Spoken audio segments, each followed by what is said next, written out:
안녕하세요. 반갑습니다. 사회복지 뉴스를 전해드리는 이선배 뉴스입니다. 저는 보도자료 읽어주는 남자 이선배입니다. 반갑습니다. 오늘은 2025년 1월 6일 보건복지부에서 배포한 보도자료입니다. 주 제목으로 2025년부터 장애인연금 최대 43만 2,510원 지급한다 이렇게 나오고요. 부제목으로 이제 이 금액은 2024년 소비자 물가 변동률 2.3%를 반영한 금액이다 이렇게 나와 있어요. 이제 우리가 이제 장애인 연금에 대해서 뉴스를 하다 보니까 장애인 연금뿐만이 아니라 장애인 수당이라든지 이런 부분에 있어서 이제 궁금증이 있을 겁니다. 그래서 그 궁금증부터 간단하게 풀고 이제 본격적으로 보도 자료를 보도록 하겠습니다. 여러분들 알다시피 장애인 연금은요, 중증 장애인의 어떤 생활 안정을 위해서 지급하는 것이죠. 중증 장애인이고요. 자, 그러면 이 중증 장애인은 어떻게 선정을 하냐 이렇게 선정 기준에 대해서 이제 좀 궁금하실 거예요. 선정 기준은 종전에 우리 이제 장애 등급 있잖아요. 장애 등급 1, 2급에 해당이 됩니다. 1, 2급이 해당이 되고요. 3급 같은 경우도 해당이 되는데 중복될 경우 3급 같은 경우 중복될 경우에 장애인 연금을 신청할 수가 있어요. 자, 그리고 이제 우리가 장애인 연금이라는 것도 있고 또 장애 수당이라는 것도 있고 장애 아동 수당이라는 것도 있잖아요. 이 구분을 여러분들 간단하게 해보고 가도록 하겠습니다. 장애인 연금은요, 18세 이상입니다. 18세부터죠. 18세 이상 중증 장애인에게 지급하는 거예요. 그리고 18세 이상 경증 장애인에게 지급하는 것은 장애 수당입니다. 그래서 장애인 연금이나 장애 수당 같은 경우는 18세 이상이에요. 18세 이상 지급하는 거고, 둘 차이는 장애인 연금은 중증 장애인이고 장애 수당은 경증 장애인이라는 거, 그것만 좀 차이점이 있고요. 그리고 18세 미만은 같은 경우는 장애 아동 수당을 받죠. 18세 미만은 장애 아동 수당을 받습니다.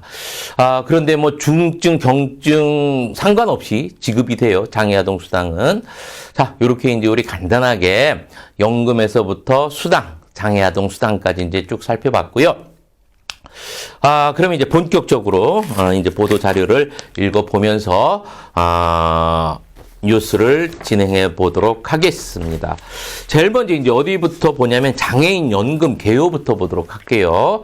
개요 같은 경우가 일반적으로 개괄적인 내용이 나오다 보니까 이거부터 이제 우리가 보고 가는 게 좋을 것 같아요. 자, 이제 사업 목적이 나오고요. 사업 목적.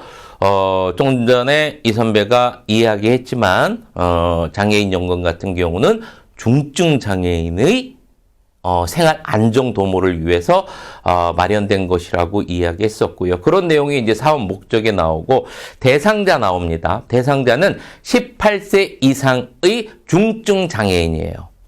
18세 이상의 등록 중증 장애인 중 소득 인정액이 선정 기준액 이하인 자입니다. 그러니까 소득 기준을 따져봐서 그 소득 기준 밑으로 내려간 장애인만 해당이 되는 거예요. 그러면 거기에서 이제 선정 기준액이라는 것이 나오죠. 요 금액의 밑은 받고 이 금액의 위는 못 받는다. 이런 내용이 나오는데 그 선정 기준액이 단독 가구일 경우에는 138만 원이고요. 부부 가구일 경우에는 220만 8천 원입니다. 좀 이따 나옵니다. 이거는 그냥 이 선배가 미리 말씀을 드리는 겁니다. 그래서 선정 기준액이 단독 가구일 경우에는 138만 원이고 부부 가구일 경우에는 220만 8천 원을 지급받는다라고 나옵니다. 자, 그런 내용이 있고요. 자, 그리고 이제 중증 장애인은 장애인 연금법상 근로 능력이 상실되었거나, 첫 번째 근로 능력이 상실되었거나, 두 번째 현저하게 감소되는 장애 정도가 중증인 사람이 해당이 되는 거고요. 종전 장애 등급상 1, 2급 장애인. 그리고 3급인 경우에는 중복된 경우에 해당이 된다라고 이야기했었습니다. 자, 선정 기준액 나오네요. 좀 전에 이 선배가 이야기했었는데 2025년 같은 경우는 단독 가구가 138만 원이고요. 부부 가구는 220만 8천 원입니다. 예, 요렇게 머릿속에 기억을 해두고 이 금액 이하가 해당이 되는 거예요. 장애인연금 해당되는 사람들은 138만 원 이하, 부부는 220만 8천 원 이하 이렇게 기억을 해두시고요. 자, 밑에 보니까 장애인연금 법정 수급률 70% 달성을 위해 매년 선정 기준액을 결정 고시한다 이렇게 나옵니다. 이 얘기는 여러분들 뭐를 뜻하는 것일까요? 뭐를 뜻하는 거냐면 이거는 소득 하위 70%가 소득 하위 중증장애인 중 소득 하위 70%가 장애인연금을 받을 수 있도록 결정한다라는 얘기입니다.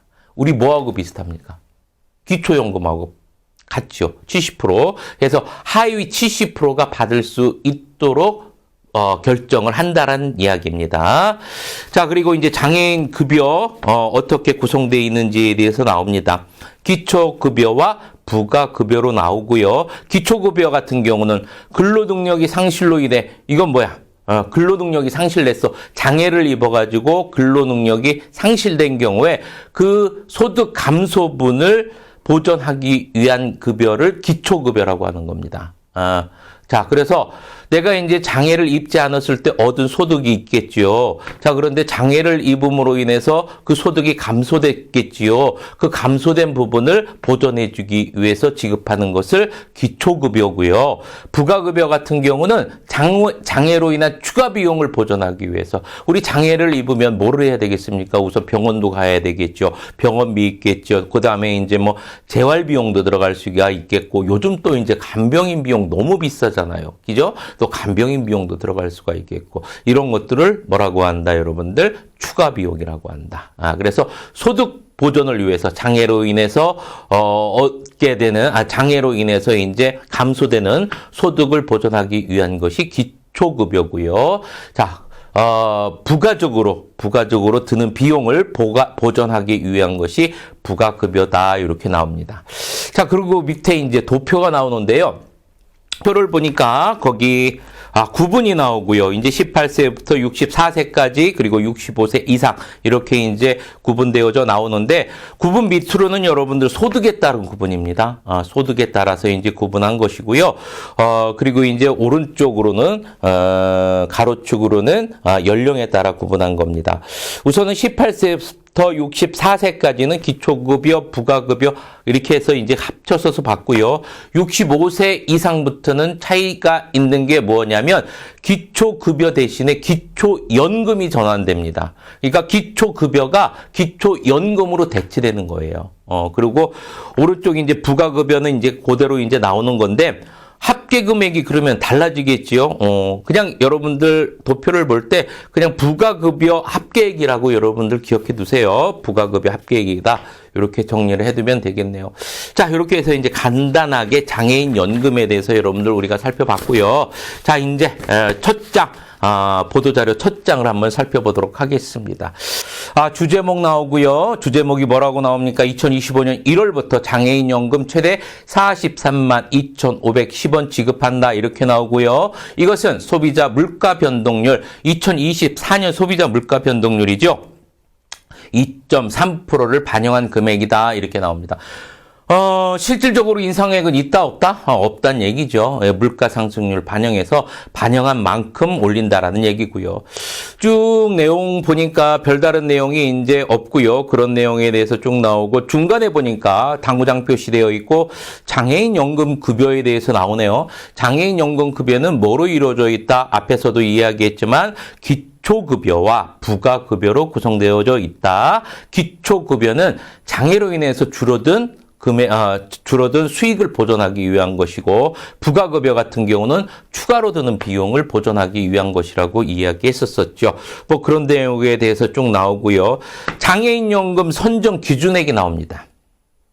이 부분 여러분들 잘 알고 계셔야 되겠죠. 자, 어떻게 보면은 이제 장애인연금을 받을 수 있느냐 없느냐 중요한 어떤 키포인트가 되는 것인데 그 선정 기준액이 단독 가구일 경우에는 얼마? 138만 원이고요. 부부 가구일 경우에는 220만 8천 원입니다. 앞에서도 이제 이 선배가 이야기했었죠. 자, 그래서 그 금액에 대해서 여러분들 잘 기억을 해두시고, 선정 기준액 결정 나오는데 이 결정 기준액은 제4조에 따라 중증 장애인 중 소득 하위 70%가 장애인 연금을 받을 수 있도록 한 것이다. 이렇게 나옵니다. 뭐하고 같은 거예요, 여러분들? 기초연금하고 같은 것이겠죠. 자, 이런 내용이 나오고 뒷장을 넘겨보도록 하겠습니다. 장애인 연금 신청 안 냅니다. 자, 자기가 이제 해당이 돼. 이제 그 신청할 수 있는 해당이 돼. 선정 기준액 밑으로 이제 내 소득이 해당이 됩니다. 그러면 이제 여러분들이 신청을 해야 되는데 두 가지 방법이 있어요. 두 가지 방법. 자, 거기에 보니까 신규로 신청하고자 할 경우에 중증 장애인은 주민등록상 주소지와 관계없이 어디에? 행정복지센터. 그러니까 오프라인으로는 행정복지센터에 가서 문의를 하시면 됩니다. 거기 이제 담당 공무원님께서 자세하게 설명을 해 주실 거고요. 아니면 복지로 누리집 있죠? 인터넷으로도 할 수가 있습니다. 복지로 누리집. 거기 이제 그 보시고서 이렇게 온라인으로도 신청할 수가 있다. 그래서 오프라인으로는 행정복지센터 아무데나 가서 이제 신청하시면 되고요. 온라인으로는 복지로 누리집. 여기 들어가서 신청을 하시면 됩니다. 자, 그리고 이제 그 중간에 보니까 한편 보건복지부는 저소득층 장애인의 생활 안정을 위해 2025년 금요일 기준으로 18세 이상 중증 장애인 대상으로 18세 이상 중증 장애인이면 장애인 연금 받으시는 분들이죠. 월 최대 43만 2,500원 장애인 연금을 18세 이상 경증 장애인 같은 경우는 월 6만 원 장애 수당을 지급받고요. 18세 미만 같은 경우는 중증 경증 장애 아동 대상으로 월 최대 22만 원의 장애 아동 수당을 받는다라고 했습니다. 자, 이렇게 해가지고 2025년 1월 6일 보건복지부에서 발행한 보도자료를 다 살펴봤습니다. 오늘 장애인에 관련돼서 이제 여러 가지를 살펴보다 보니까 이 선배가 이제 문득 생각나는 분이 한 분 계세요. 천재 물리학자 스티븐 호킹 박사님. 이분 같은 경우는 이제 21살 때부터 이제 루게리병으로 고생을 많이 하셨잖아요. 그죠? 일반인이 보기에는 절망적인 삶을 사신 것 같아요. 근데 이분이 한 말씀 중에, 이 선배가 이제 마음 깊게, 인상 깊었던 말씀이 한 가지가 있습니다. 간단히 소개해 드리자면, 당신의 장애가 당신이 무엇인가 성취하는 것을 막지는 않는다는 것. 절대 장애가 어떤 것을 성취한다는 것에 있어서 장애가 되지 않는다라는 거예요. 그 사실을 명심해라 이렇게 말씀을 하십니다. 모든 것은 다 의지에 의해서 노력에 의해서 이루어질 수 있다라고 말씀을 하시죠. 스티브 호킹 박사님께서. 누구나 있죠. 이 선배도 마찬가지고 나이를 들면 장애를 가집니다. 그죠? 우리는 모두 미래 예정된 장애인들입니다. 오늘은 여러분들 주변의 장애인들을 돌아보는 하루가 되었으면 합니다. 자, 이상입니다. 자, 여러분들 행복하세요.